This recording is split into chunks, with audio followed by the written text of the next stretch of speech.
Donald, it's great to sit down with you, but let's talk first about why bring Miss Universe to Moscow. What was the catalyst for that? Well, you know, Thomas, first of all, we're very proud of the job you're doing. You've been amazing. Everybody, first thing I did, I came here, I said, how's Thomas doing? They said he's doing fantastically, because this is not something you're very professional, but this is something that's unique to anybody. Everybody wanted the Miss Universe. We had 18 countries that wanted it. They fought really hard to get it. Probably going to China next year, but China wanted it this year. And Russia wanted it very badly. The folks at Crozier Hall have been amazing. Russia wanted it, Moscow wanted it, and as you know, they have the Olympics coming up in February, and this is really going to be the start for them. The start of the Olympics is the Miss Universe contest. You're not one to shy away from controversy. This did bring controversy to pick this venue because of the current propaganda law that Putin's government put into place that is against its gay population. What do you say to the people that are questioning why bring it to Moscow, especially when the LGBT population is being discriminated against? Well, you know, it's very interesting because when we did it, we didn't really know this was such a controversy, and perhaps we should have known, but we didn't. And after we signed, it became quite controversial. And as you know, Andy Cohen and other people sort of, I wouldn't say spoke against it, and he's done a very good job doing what you're doing, but they didn't come out exactly in favor. And then we have, as you also know, we have a lot of gay people that work at the Miss Universe pageant, and we spoke to them. We said, what do you think? And they said, we want to go and we want to show our stuff. And I like that attitude. I thought it was great, and I think it's going to be very special. When we got you, and the first time we spoke, you told me you were gay, and I said, good, that's great. I mean, have a good time. But you wanted to show your stuff also, and you're going to do that. And I actually think, you know, there are two ways. You can shy away from it and not come, or you can go there and do a fantastic job. I like your attitude. So what does this mean about your politics back at home when it comes to marriage equality or, say, the Employment Non-Discrimination Act that just passed the Senate? Do you think that entrenched homophobia is a problem not only in our home country, but internationally? And how would you try to say that, because right now you're in Russia and you're saying, right, you know, that we support equality and you're against the discrimination here, but back at home it's a different stance.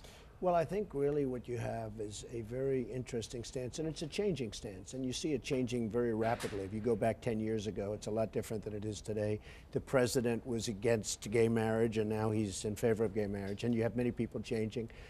I think that it's an evolving process, Thomas, and it is evolving very quickly. Now, obviously, the United States is far ahead of Russia in terms of what you're talking about, but it is very much evolving, and I think probably evolving to the point where you're becoming a lot more comfortable with it. And where are you evolving to at this point? What's your stance on marriage equality? Well, I sit across from you as a married man back at home, recognized by our federal government.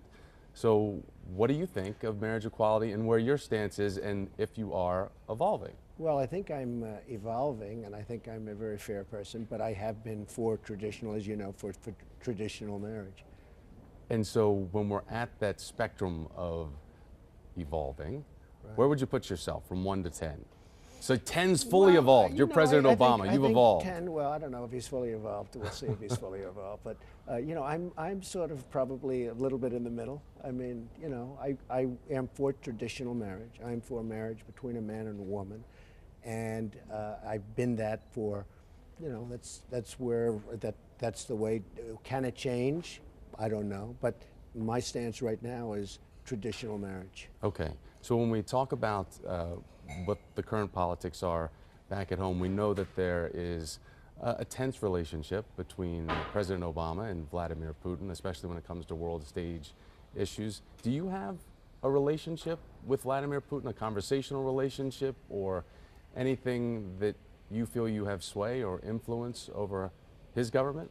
I do have a relationship, and I can tell you that he's very interested in what we're doing here today. He's probably very interested in what you and I are saying today, and I'm sure he's going to be seeing it in some form. But I do have a relationship with him, and I think it's very interesting to see what's happened. I mean, look, he's done a very brilliant job in terms of what he represents and who he's representing. If you look at what he's done with Syria, if you look at so many of the different things, he has really eaten our president's lunch. Let's not kid ourselves. He's done an amazing job. He's put himself really, as you know, a lot of people would say he's put himself at the forefront of the world as a leader in a short period of time. Now, in all fairness to Obama, I think that he's done the same thing with Bush, with President Bush. I think that Putin has done an amazing job of showing certain leadership that our people have not been able to match. When it comes to politics in general, do you really have political ambitions for yourself, or do you just like to run the hotline of staying involved politically, but maybe not actually running for office? Because there was a rumor that maybe you were thinking about running for New York governor. Well, that was a rumor that I immediately quelched. There was not only a rumor, I mean, everybody wants me to do it and wanted me to do it, but I had no interest in that, and I told them that what happens is polls are taken, and I do very well in polls because people know my stance on China and on lots of other places that just rip us and just laugh at us, and they can't believe it, and I can't believe what they get away with. And I have great respect for all leaders, but I can't believe what their leaders get away with respect to the United States, because they are really taking advantage of our country. And people hear this and other things that I have to say, and I think they like it. So it's not me, it's they go out and they talk to people and they'd like to see me run. And, you know, to be honest, the question was just asked, and was asked many times today at the Miss Universe contest. They're saying, would you run? And it's just too soon to say, because we have a big election coming, as you know very well. You covered very nicely in 2014, and we'll see what happens. What do you think about the Republican brand right now back at home? Well, I think it was badly hurt, and I think it was, I think it's very disunited. If they were together, they could have gotten something, and maybe something very good. But you have two factions, and it's very disunited and really trouble. I will say this, however. President Obama has got to do something with his website and Obamacare, because that is absolutely hurting him so badly. I mean, what's going on with the website that costs $635 million. I have many, many websites all over. They're tremendous, whether it's Doral Hotel or the old post office or Trump Tower. They're great. I don't spend $635 million. I don't spend $1 million. I don't spend anything for websites. They spent $635 million on a website that is totally a mess, to a Canadian company, et cetera, et cetera.